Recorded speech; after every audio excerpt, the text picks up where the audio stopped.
Mesdames et messieurs, le pois d'hiver prend sa revanche dans la campagne française avec la nouvelle variété Fatal.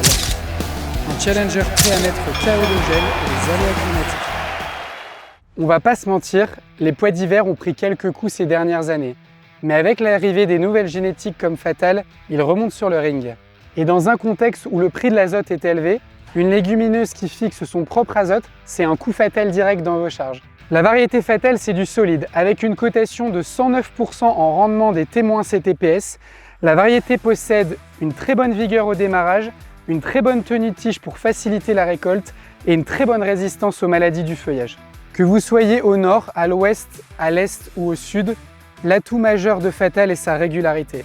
Elle possède une défense de fer, notamment grâce à sa tolérance au froid, notée 7,5. Je ne peux pas vous parler de la culture du pois d'hiver sans vous parler du mode d'emploi. Les 3 points à respecter pour l'implantation de la culture sont la densité de semis, la date de semis et la profondeur de semis. La densité de semis, nous conseillons entre 60 et 90 grains au mètre carré.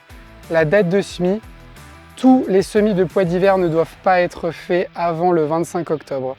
Semez les pois d'hiver après vos céréales et si vous voyez que les températures sont élevées fin octobre, décalez les dates de semis du 5 au 15 novembre.